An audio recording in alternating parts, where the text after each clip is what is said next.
Morning, everybody, and welcome back to my unprocessed life. So, it's Tuesday, and I'm headed to work, and I'm headed out to work about 10 minutes earlier than I normally would be, which means I'm only 5 minutes late, which is an improvement from 15 minutes late. It has been a pretty uneventful morning. I have... Let's see, what happened last night? Oh, so when I got home last night, I had some more salad. I had some more cucumber salad with hummus dressing, which has started to work out really well because when I'm just dipping into the hummus with, different finger foods of different vegetables, I tend to eat a whole lot more hummus. So, which isn't necessarily a bad thing.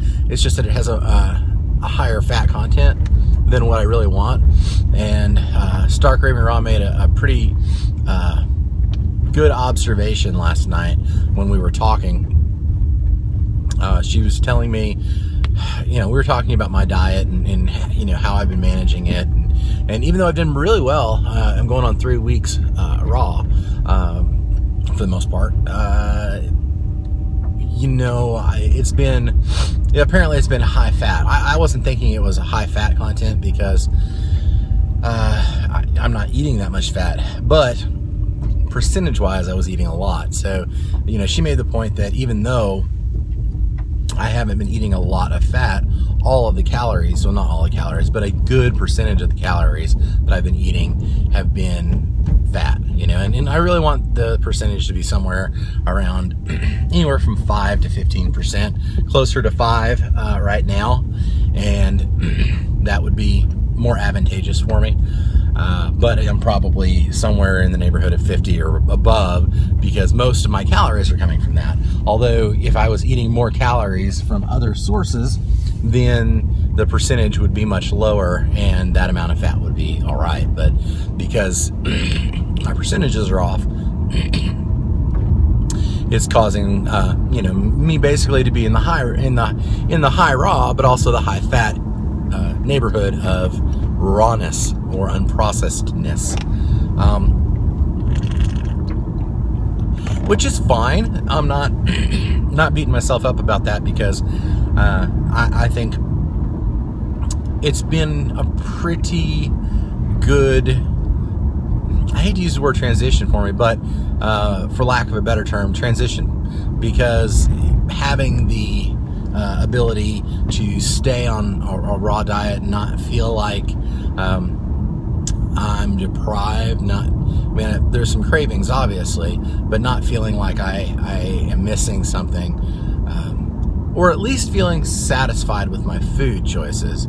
That's a big deal too. So all that considered, I'm feeling pretty good still about my time in the unprocessed food life. However, I am now going to attempt to try to remedy that and get the fats down and get the calories from fruits up.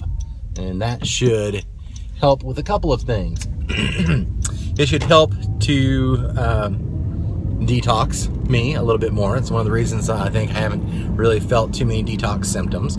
So now I'm at a point where I know that I'm feeling good. I can introduce more fruits in, and hopefully I'll be able to manage the detox symptoms fairly well. I don't have to go too rough too fast.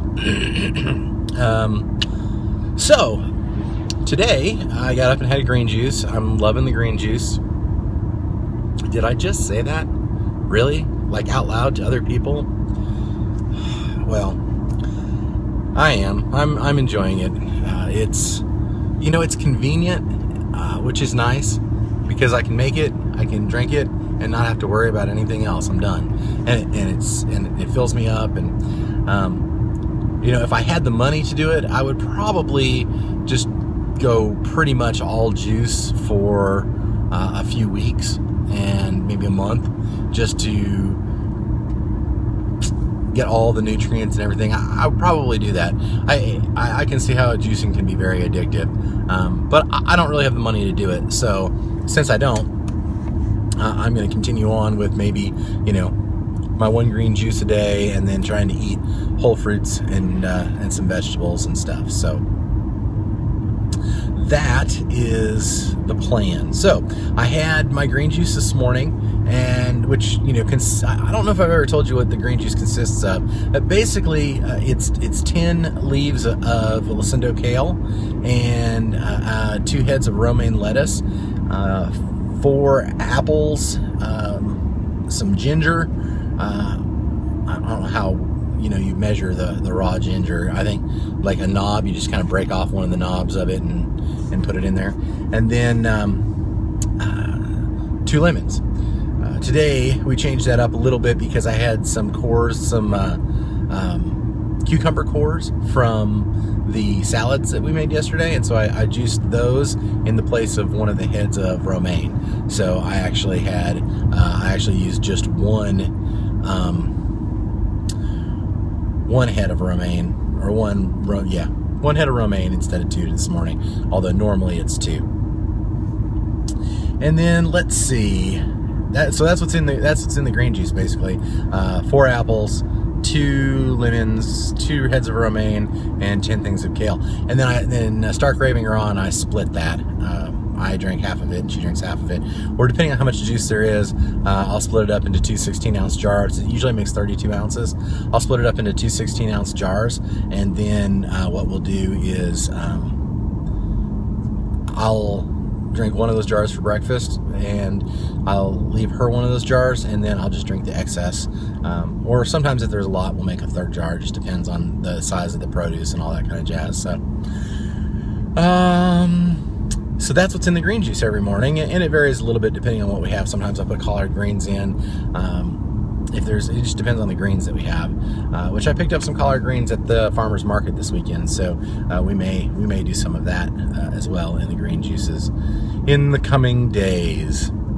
So for lunch today, I cut up 3 mangoes, and I know I don't know the name of the mangoes, what kind of mangoes they are. They're the smaller mangoes, not the really big green and red ones. They're yellow skinned mangoes, which my wife loves. She's always telling me those are her favorite kinds of mangoes, and after cutting them up last night, now I know why, because the seed in those things is like 1/10 the seed in the other ones, you know, and those other ones, the seeds are so huge that it's really, really tough to get around them. You know, it's a little bit of a challenge. At least it is for me. You know, I haven't been a big fan of mango pretty much in years, and I don't know that I've ever told anybody why that is. Some folks probably already know because they were with me, but back when I was in Mexico one time, and I was working with some local folks down there in a poor neighborhood, and someone offered me some mango, and the rule of thumb was, you know, if a local who has almost nothing offers you anything, you politely take it and eat it. And I did, and it was a rotten, disgusting mango, and I've never quite gotten over that particular incident in my brain. It's better now that this is, well, that was like, I don't know, 93 or something. It was 20 years ago now, and it's taken a long time to get to the point where I'm done with that particular challenge, because my brain just associated mangoes with, you know, something that was gross. Anyway, it was all fine. I mean, I didn't get sick or anything like that, and the locals, you know, they were giving me what they had, so you know, I was grateful that they did, you know, because they were sharing what they had, and they had basically nothing. So the fact that they were sharing stuff, you know, that was a huge gesture on their part, and you know, that's something to be appreciated, no matter what your circumstances are. You know, the right thing to do was absolutely to eat the mango, even if it did scar me for mangoes for life, well, for 20 years anyway. So I'm just now getting back to the point where I can enjoy mangoes again. But for lunch, I have 3 mangoes, 4 oranges, and then I made some, my first attempt at some like some date bars, I guess you could say. I took like 40 something dates and put them in a food processor with some carob and some vanilla powder and some cinnamon and let's see, and I think that's pretty much it.